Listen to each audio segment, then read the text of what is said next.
bienvenidas a un nuevo episodio de Brújula al Sur, el podcast de la Unidad de Egresados y Egresadas de la Universidad de Magallanes, que llega a ustedes gracias a la colaboración de UMAC TV. Mi nombre es Cristóbal Antiquerabut, soy el jefe de la Unidad de Egresados y nos acompaña Robinson Vega Vera. Él es profesor de Castellano y Comunicaciones. ¿Cómo estás, Robinson? Hola, Cristóbal, bien, muchas gracias. Gracias por la invitación, a ti y a todo el equipo, muchas gracias. Gracias a ti por darte el tiempo, yo sé que eres una persona muy ocupada. Así que vamos a partir esta entrevista preguntándote cómo fue tu experiencia estudiando esta pedagogía en nuestra Universidad de Magallanes. Fue desafiante, fue entretenido, yo lo pasé bien estudiando. ¿Ya? Traté de aprovechar la mayor cantidad de oportunidades que se presentaban y además yo tuve la oportunidad de estudiar con una beca, que era una beca de mérito cultural, por lo tanto yo tenía que estar todos los semestres, además de aprobar mis ramos, tenía que estar haciendo alguna actividad de retribución a la universidad. Muy bien. ¿Y esa beca a la cual accediste fue a través del colegio, a través del liceo? ¿Cómo fue que accediste a esa beca? Me informé antes de postular. Perfecto. Yo cuando estaba en cuarto medio, a mitad de año, había decidido quedarme en Punta Arenas ¿Ya? por la situación económica de mi familia, que era mi hermano, mi mamá y yo. Y yo dije, bueno, no me quedo en Punta Arenas.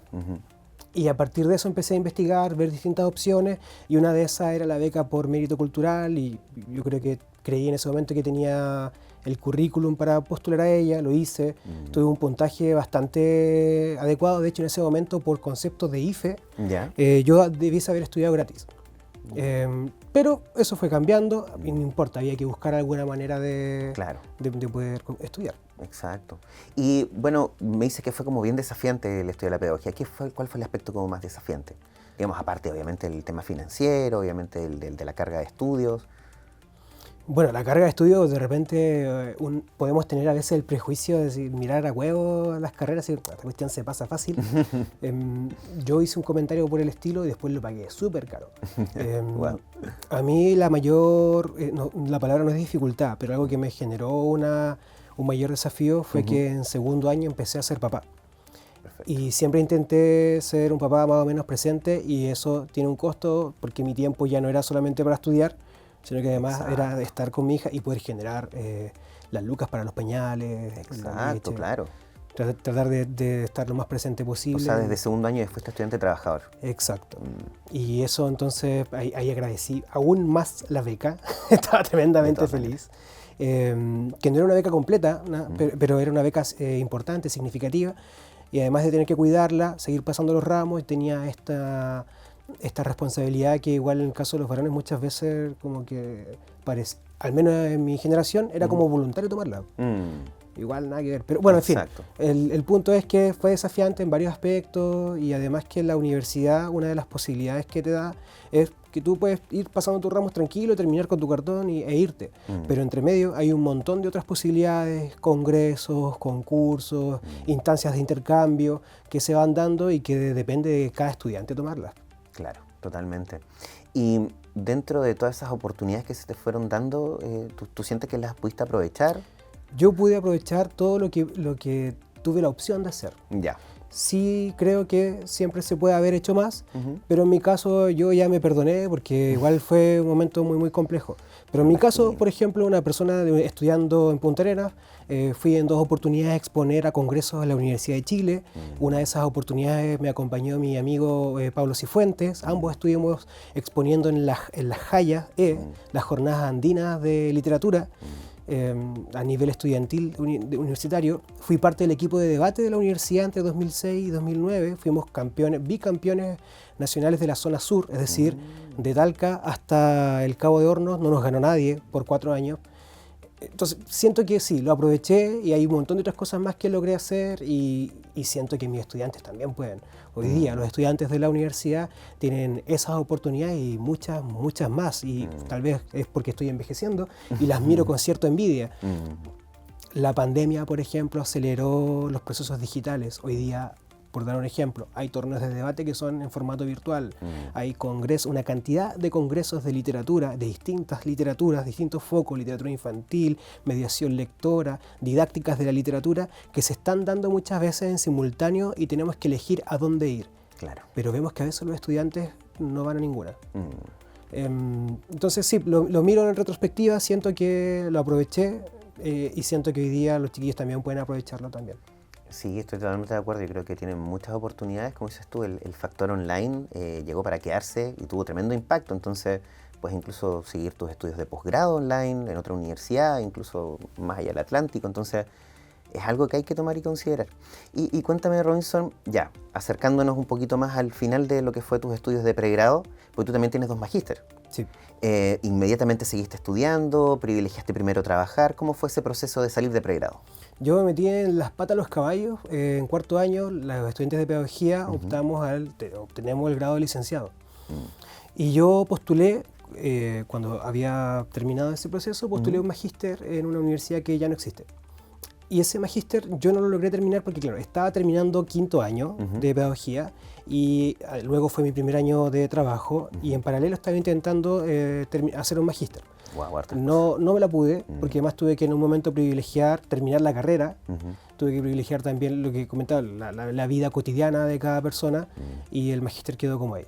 Cuando intenté retomarlo, la universidad ya no existía.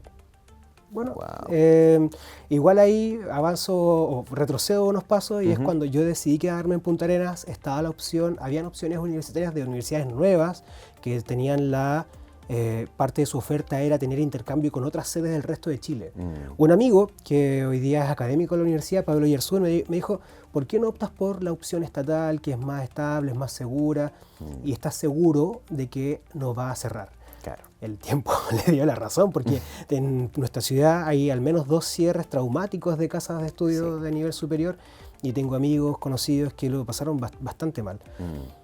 Entonces, en el caso del posgrado lo intenté y quedé con la bala pasada, así que lo volví a intentar ya con un par de años de ejercicio. Y mi recomendación sería que si alguien quiere estudiar de inmediato, por supuesto hay personas que se quieren dedicar a la academia, lo pueden hacer. Pero en mi caso, que yo quiero trabajar, creo que la pausa es tener 1 o 2 años ejerciendo en la carrera que sea, en el caso mío pedagogía, y a partir de esa experiencia ir viendo dónde quiero yo desarrollarme. En el caso mío, como mencionaste, tengo 2 posgrados, 2 maestrías, una en educación y otra en didáctica, y es porque a lo que me quiero dedicar es a hacer clases. Claro. Y siento que cualquier duda que yo pudiese tener respecto a mi formación, cuando me enfrento a la realidad, con eso está más o menos subsanado. No quiero decir que llegué a una fase como ya terminé de prepararme como profe, sino que siento que desarrollé para mí mismo una base con la cual sé qué caminos recorrer ante las dudas que tengo. Exacto. Y ahí me voy a ir equivocando, ahí tengo que pedir ayuda. Sí, eso no termina, es permanente de la profesión, pero al menos me siento tranquilo con que ya tengo una panorámica completa. Una base, claro. Es súper importante, como dices tú, finalmente cultivaste las herramientas que necesitas para tú quehacer diario dentro del trabajo. Porque eso pasa muchas veces, como dices tú, cuando uno se pone a estudiar inmediatamente saliendo de la universidad, que estás estudiando todo en un aspecto muy teórico, abstracto, todavía no has tenido la oportunidad todavía de reflejar lo que está pasando allá afuera. Qué rico, qué agradable, pero como te decía en mi caso, me interesaba un poco la trinchera, ¿no? La realidad. Tengo un amigo, por ejemplo, que en el estallido social tomamos 2 caminos que desde ese momento se distanciaron en el sentido de que él se dedicó a la política y yo me dediqué a estudiar. Y claro, son formas que cada uno vamos buscando para ir desarrollándonos como personas, como profesionales y a fin de cuentas de cómo ser un aporte. Si a la larga la búsqueda a través de la academia es eso, cómo aportar y no a mí mismo, sino a mi entorno, a mi comunidad. Exacto. Y Robinson, actualmente, cuéntanos en qué estás laboralmente, porque estás en varias cosas. Eres catedrático de varias... no sé, solamente de la universidad, también del liceo. Cuéntanos un poquito dónde estás haciendo clases. En este momento estoy como es casi un Uber. Estoy en distintos lados, ha sido un año desafiante. Uber de la educación, está bueno eso. Yo, mira, me metí de nuevo como que me gustan los problemas, sin querer queriendo. Salí de la estabilidad de un liceo, a veces me arrepiento, lo extraño, pero sí me ha permitido poder conocer distintas cosas. Estoy trabajando, por ejemplo, en el Centro Cultural de la Municipalidad, hago 2 talleres, un taller de creación literaria y un club de lectura. Sigo trabajando en un preuniversitario privado, que ha sido mi trabajo más estable, aunque ahí nos contratan a principio de año y nos despiden en noviembre. Pero es su naturaleza, sin embargo ha sido como mi único trabajo estable desde el año 2011 que empecé a ejercer. Y además ahí aparecieron cosas en la universidad, el profe Roberto Vázquez, el jefe de la carrera de castellano, me dio un par de ramos, estoy haciendo los ramos en educación parvularia.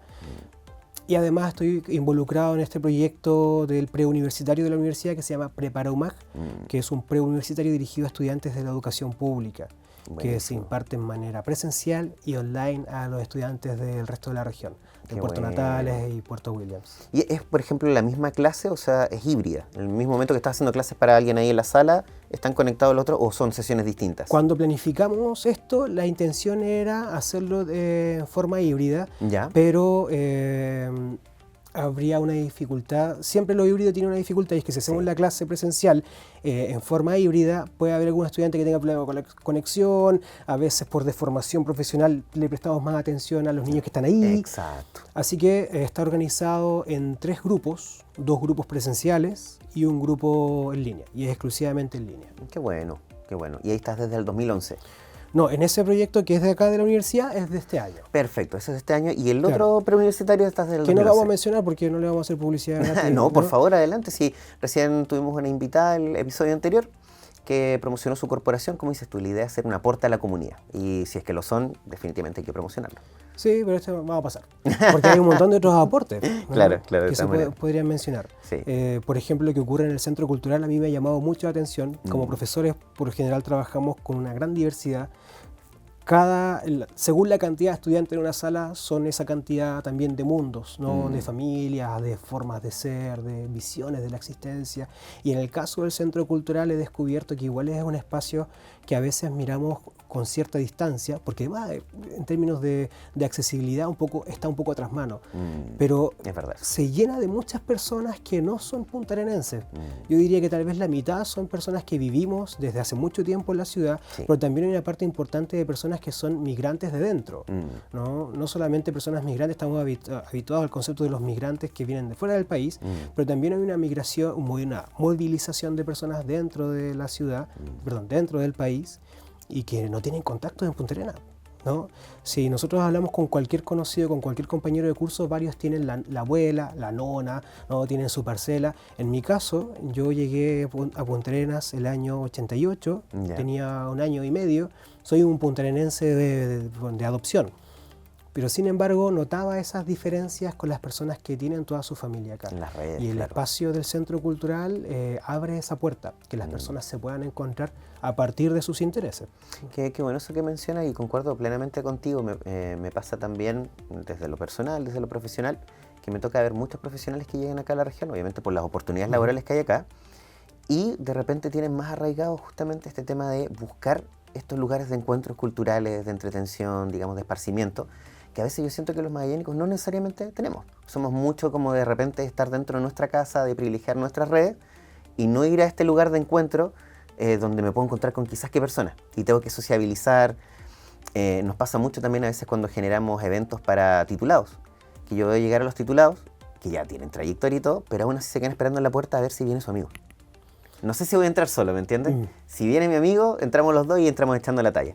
Y yo creo que eso es algo que hay que subsanar en nuestra comunidad, definitivamente. Bueno, ahí tal vez nuestros colegas de historia, tal vez de las personas que miran un poco más los procesos culturales tendrán más herramientas para poder interpretarlo. Analizar eso, pero tiene que ver también con que los puntarenenses y los magallánicos en general tenemos una vida muy puertas adentro. Sí, no hacemos vida de calle, la vida del barrio prácticamente no existe. Son los niños que juegan en el pasaje molestando con su pelota los que tienen vida de calle. Pero el resto se acaba. Sí. ¿No? Si vamos, por ejemplo, a Santiago, yo puedo ver que en la plaza de la población están haciendo un asado y se juntan los vecinos de distintas casas, cada quien lleva algo. Es tremendamente ilegal, tremendamente insalubre, pero es la forma en que se va generando tejido social. Tremendamente comunitario también. Claro, y eso le da también un tremendo valor y una tremenda importancia a lo que ocurre en los establecimientos educacionales. En el caso de Punta Arenas, la educación escolar, los establecimientos secundarios y también nuestra universidad, que va generando ese tejido social. Es la forma que tenemos. Si miramos nuestra universidad, el patio techado de la antigua Facultad de Humanidades, que ahora tiene un nombre tremendamente extenso, ese patio techado, que muchos estudiantes ni siquiera saben el nombre, que es Pedro Sarmiento de Gamboa, en otras universidades es abierto, ¿no? Lo mismo ocurre en Ingeniería y Ciencias, que tiene un patio de luz, cada vez menos luz, pero es un patio a fin de cuentas techado y da cuenta de cómo nuestra vida se hace siempre bajo techo. Totalmente. Es muy, muy de acá eso, como dices tú. Bueno, obviamente el tema climático, pero a veces no es excusa, porque obviamente uno ve otros países que tienen climas súper duros, y igual la gente hace esa vida. Entonces, yo creo que es algo muy, muy de acá y que, como dices tú, hay que analizarlo desde la perspectiva de quienes saben más. Sí, es curioso, por ejemplo, lo que ocurre con las puertas, a propósito de estos días que han sido tan ventosos, ¿no? Claro. Las puertas que miran hacia occidente, por lo general, terminan en muy mal estado, y si miramos la misma Facultad de Ingeniería, sus accesos son hacia el oriente, ¿no? Efectivamente cuidadas del viento. Claro. Todo va como en función de eso. Qué interesante. Robinson, y bueno, movilizándonos, estábamos hablando de lo que estás haciendo actualmente. Nos gustaría cerrar esta entrevista de alguna manera preguntándote, que es algo que le preguntamos a todos nuestros invitados, ¿qué palabras tú tendrías, puede ser de motivación, de aliento, de consejo para las personas que están estudiando la carrera que tú sacaste acá en la universidad o que están pensando en estudiarla? Porque sabemos que hay muchos mitos respecto a lo que significa ser también docente. Desde cuánto ganan, hasta las oportunidades que hay, hasta las oportunidades, como dices tú, de perfeccionamiento, que se dice que no, que tú nunca vas a poder, ¿me entiendes? El tema online no es tan bueno como lo presencial. Entonces, ¿qué tendrías tú para decirles a estas personas? Mira, yo me acuerdo de cosas que he escuchado de otros profesores, por ejemplo, del doctor Juan Carlos Yudiquis o, por ejemplo, del profesor Claudio Aro. Ya. Y del primero, mencionar que las personas que estudiamos pedagogía siempre vamos a tener trabajo. Yo te contaba que salté al vacío y un poco me golpeé, pero no importa, igual vamos viendo cosas. Los profesores vamos a tener trabajo, y especialmente en tiempos de crisis, como los de ahora. Y tal vez no es un trabajo que nos permita vivir como los académicos de universidades que ganan 17 millones, pero nos va a poder permitir vivir de un modo bastante digno. Esa no debe ser la preocupación. Pero por otro lado, y aquí voy al profe Claudio Aro, no voy a parafrasearlo porque era a partir de una escena que vimos, de una situación que ocurrió, una profesora que no le gustaba el ejercicio de la docencia. Y este profe dijo que vamos a encontrar profesores que no están contentos con su oficio en cualquier lado. Y ahí le pongo yo de mi cosecha, es que la pedagogía, la educación en rigor va a encontrar profe. Entonces las personas que tengan la intención, el interés de estudiar, por supuesto que son bienvenidos, pero nadie los está obligando. Y si no están dispuestos a afrontar la realidad como es, a entregar amor a los estudiantes a través del rigor educativo, ¿no? Tampoco es ser un pobrecito, no, si es el amor de los profes es a través de hacer buenas clases. Pero si no están dispuestos a eso y con todas las demás cosas, no lo hagan. Pueden estudiar otra carrera más lucrativa, van a ser igual de felices. Y por último, en cuanto a la universidad, ya que alguien hizo una crítica, nosotros podemos criticarlo todo. En mi caso, que practico el deporte del debate competitivo, sabemos que todo es discutible y todo es cuestionable. Pero en este caso, en cuanto a la universidad, que es una universidad pública, de la cual, por ejemplo, quienes tal vez no seamos trabajadores de la universidad o no seamos académicos, también podemos involucrarnos, vincularnos con ella para hacerla crecer. Porque la universidad, como cualquier institución, va a estar llena de zonas de mejora y va a estar llena tal vez de falencias. Pero pucha, parte del cambio de switch es dejar de preguntarnos qué va a hacer la universidad por mí y bueno, qué puedo hacer yo también. Exacto. Por mí mismo, por la universidad. Súper bien, concuerdo contigo, Robinson. Gracias por tu análisis, por tus palabras de consejo. Bueno, y gracias por acceder a esta entrevista también. Sabemos que eres una persona súper ocupada, así que gracias por tu tiempo. No, gracias a ustedes. Y a quienes nos están viendo y nos están escuchando, muchas gracias por su sintonía y manténganse al tanto en nuestras redes sociales porque pronto vamos a tener un nuevo episodio del podcast Brújula al Sur para ustedes. Que estén muy bien.